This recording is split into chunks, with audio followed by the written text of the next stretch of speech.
আসসালামু আলাইকুম এভরিওয়ান, কেমন আছো তোমরা সবাই? আশা করছি যে যেখানে আছো ভালো আছেন, সুস্থ আছো। আমিও ভালো আছি। আজকের দিনটা হচ্ছে বৃহস্পতিবার আর ঘড়িতে বাজে 6টা। ঘুম থেকে উঠে পড়েছি, উঠে জলদি বাসি কাজ সেরেছি, যেটা অফ ক্যামেরায় করেছি। তো আজ যেহেতু তোমাদের সাথে রান্না বান্না নিয়েই বেশি শেয়ার করব, কারণ আজকে রান্না করতে আমার প্রায় 12টা বেজে গেছে। সকাল থেকে রান্না করেছি বটে, কিন্তু আমার একটা একটা করে হতে অনেকটা সময় লেগেছে। সকালবেলা ভাবলাম যেহেতু আমাদের রান্নার অনেকটা তাড়া আছে, আজকে আর লিকার চা আর করি না। আজকে ভাবলাম নুন, একটু চিনি আর লেবু, বাতি লেবু দিয়ে একটু শরবত খেয়ে নেবো। ওটা খেয়ে তারপর 10টায় ভাত হয়ে গেলে ভাত খেয়ে নেবো। আর আমার এমনই অভ্যাস যে 10টার সময় ভাত না হলে একদমই হয় না। আর আজকে অনেকটা রান্না করতে হবে, এই জন্য যে আমার ভাগ্নি এসেছে, মানে আমার ননদের মেয়ে এসেছে। আর এখানে কাকাবাবু দেখলাম বাড়িতে আছে। কাকাবাবু আমাকে কিন্তু নারকেল কুড়ে দিয়ে একটু হেল্প করছিল, ওনাকেও এক গ্লাস দিয়ে নিলাম আর আমিও খেয়ে নিলাম। নারকেল কোড়ার ব্যাপার নিয়ে উনি কিন্তু খুব পারদর্শী, মানে অনেক জলদি করতে পারে। ওনার সাথে আমার একবার ব্রেড হয়েছিল, মানে কে জলদি করতে পারে, বাট উনি কিন্তু বেশি পারে। কাকাবাবুর নিয়ে একটু তোমাদের সাথে শেয়ার করি। মানে উনি হচ্ছে আমার কাকা শ্বশুরমশাইয়ের ছোট ভাই। তো আমাদের বাড়িতে উনি থাকেন, ওনার ফ্যামিলি নেই। যাই হোক, ওনার একটা সময়ে খুব কষ্ট গেছে, মানে কি বলেন তো, খুব অল্প বয়সে মা মারা যায়, বাবা মারা যায়। সেই জন্য মানে অন্যান্য ভাইদের সাথেও মানে ছিল, তবু নিজেরা রান্না করে খেত। এর থেকে আমি বেশি কিছু বলছি না। যাই হোক, মানে যেমনটা হয় আর কি পরিবারে। তো উনি রান্না করে খেত, সব কিছু পারতো। মানে এই সত্যিই মানে একটা চাপে পড়লে যে একটা মানুষ সব কিছু শিখে যায়, সেই রকম উনি একটা ঘরোয়া মানে মেয়ের মতো। মানে এমন কিছু নেই যে উনি জানে না, সবই জানে। প্লাস আমি যদি কিছু কাজে ব্যস্ত থাকি, উনি আমাকে পুরোভাবেই হেল্প করে। তো যাই হোক, আর দেখতে পাচ্ছ আমি কাকাবাবু যে আমায় নারকেলটা করে দিল, ওটা আমি ছাই মেরে নিলাম। যেহেতু আমার ননদের মেয়ে মানে ভাগ্নি এসেছে, ওর জন্য মানে ভাজা পিঠে করব। আর এখানে যা হয়েছে, ও বলে মামি আমি এটা খাই না, মানে ভাজা পিঠে নারকেলের কোনো জিনিসই খাই না। আমি তো খুব আশাই করছিলাম, তখন কি আর করা যায়। আমি এদিকে ময়দাও মানে করে নিয়েছি, সেই রকম ভাজা পিঠের মতো অল্প করেই করেছি। তারপর ওটাকে রেখে দিয়ে ওকে আমি কয়েকটা পরোটা করে দিলাম। আর আমি ভেবেছিলাম হয়তো এটা পছন্দ করে, আমাদের বাড়িতে সবাই পছন্দ করে নারকেল জিনিস। আমার কাজে ছুটতে মানে এমনই কাজ, তোমরা তো জানো সংসারে বীজ নেই, সেটা করতে আমার সত্যি পিঠে বানাও করে একদমই খাওয়া হয় না। তাই ভাবলাম আজকে নারকেলের করব। তোমার দাদা ভাই বলো, বাড়িতে সবাই পছন্দ করে। তো যাই হোক, এটা আমি স্কিপ করলাম। পরে আমি ওকে পরোটা আর মানে মাংসের ঝোল দিয়েছিলাম, ওটা খেয়েছে। তো নারকেলের জিনিস একদমই খাই না বলে ওকে আমি কিন্তু আগে জানতাম না। যাই হোক, তোমাদের সাথে আজকে শেয়ার করছি, আমার ভালোই লাগছে। আর এই যে তারপরে আমি চিকেন, তখন প্রায় 9টা বেজে গেছে। আমি তারপর চিকেনগুলো রান্না করে কমপ্লিট করে নেবো ভাবলাম। আর একটা একটা করে ভিডিও শ্যুট করতে করতে রান্না করলে না অনেকটাই লেট হয়। তবুও চেয়েছিলাম তাড়াহুড়ো করে শেষ করবো, কিন্তু তবুও আমার সেই 12:30টায় বেজে গেছে। তারপরেও কিন্তু আমাকে তো রান্নাটা কমপ্লিট করতে হবে। আর কি জানেন তো, আমি একদিকে যেহেতু আমি ভাত দিয়েছি আর একদিকে তরকারি করছি, সেই জন্য একটু লেট হয়েছিল। যাই হোক, তারপরেও একটা আনন্দ লাগে যে আত্মীয় এসেছে, এটার পর একটা রান্না করতে হবে। তাড়াহুড়োভাবেই করছিলাম যাতে আমি কমপ্লিট করে উঠতে পারি। আজকে রান্না করতে প্রায় অনেকটাই লেট হয়ে যাওয়ার কারণ আছে, কারণ ডাল করেছি, অনেক কিছু আইটেমই ছিল। ভাজাভুজি করেছি, যেটা অফ ক্যামেরায় করেছি। কিছু কিছু মানে সিনগুলো নিয়েছি, মানে যেগুলো নেবার। আর একদিকে ভাত যেহেতু গ্যাসে, আর একটা গ্যাসেতে আরেক সাইডে মানে টু উনুন, তো সেই জন্য আমার একটু প্রবলেম হচ্ছিলো। একদিকে ভাত হলে পরে এত চালটা ফোটে। আমাদের যে চালটা খাই, মানে তোমার ভাইয়া ওই চালটাই পছন্দ করে, আমরা ওইটাই মানে খেতে সবাই পছন্দ করি। কেন জানেন তো, এক ফোঁটা ভাত আমরা একদমই পছন্দ করি না, কারণ ওকে মনে হয় যেন ভাতের স্বাদ থাকে না। ফোটা চাল একটু পছন্দ করে বাড়িতে। তো কিছু করার নেই, তখন তো সময় লাগবে। একভাবেই আমাদের ভাতটা হয়, তাই বেশি সময় লেগেছে আমার মনে হয়। তো যাই হোক, আত্মীয় স্বজন আসলে পরে রান্না করার ঝামেলার মধ্যে থেকেই একটা দিন যায়, সেটাও একটা অনেকটা আনন্দ লাগে।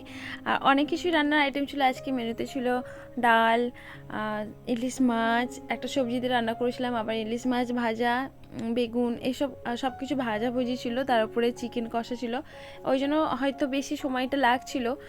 একা হাতে মানে এগুলো কি বলো তো, একা হাতে কেউ যদি এখানে হেল্প করে সেখানে হয়তো সময়টা অনেকটা কম লাগতো।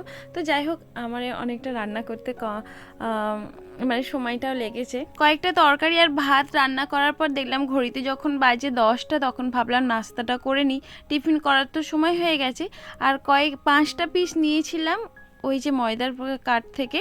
তো ওখানে আমি কিছু ভেঙে নিচ্ছিলাম, ভেঙে কিন্তু গোল পরোটা করলে পারে সেটা কিন্তু খেতে ভালো, আর প্লাস তার সাথে নরম হয়।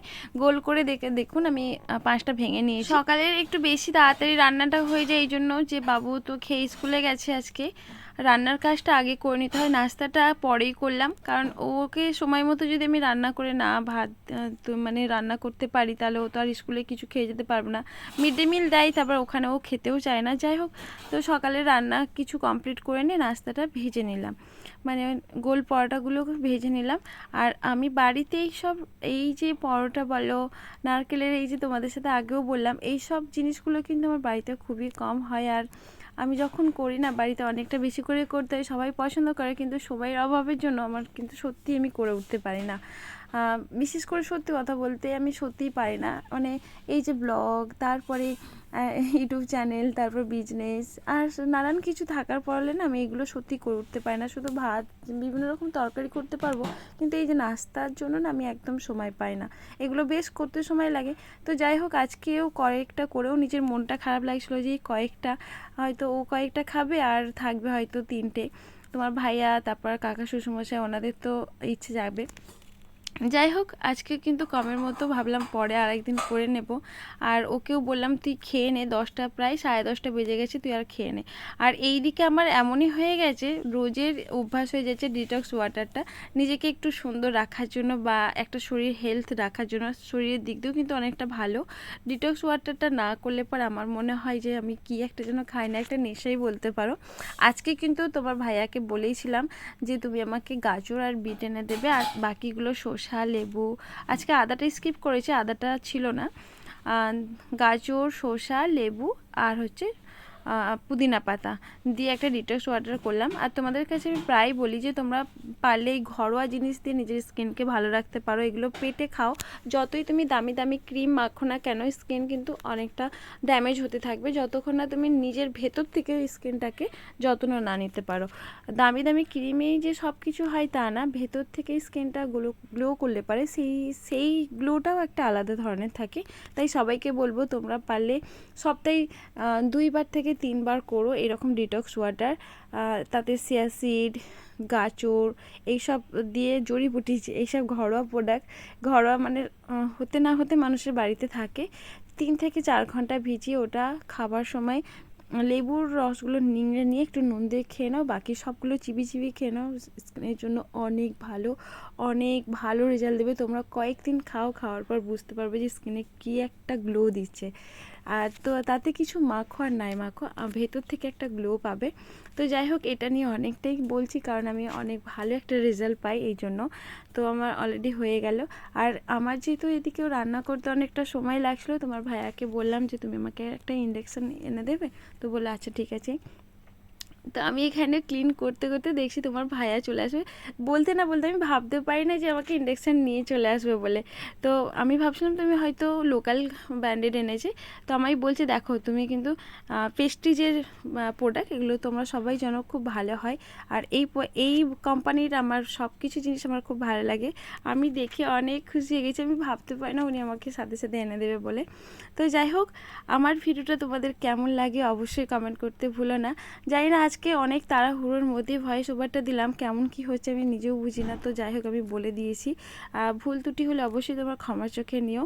আর তোমাদের ভিডিওটা ভালো লাগলে অবশ্যই একটি লাইক কমেন্ট করতে একদমই ভুলো না। তোমাদের সাথে আবার দেখা হবে কোনো একটা নেক্সট ব্লগে। আল্লাহ হাফেজ, টাটা। আর এখানেও আমি সাথে সাথে কিন্তু ইন্ডাকশান ওভেনে রান্না করে ফেললাম, তো বেশ ভালোই লাগলো। তো যাই হোক, এখানেই শেষ করে দিচ্ছি। সবাই ভালো থেকো, আল্লাহ হাফেজ।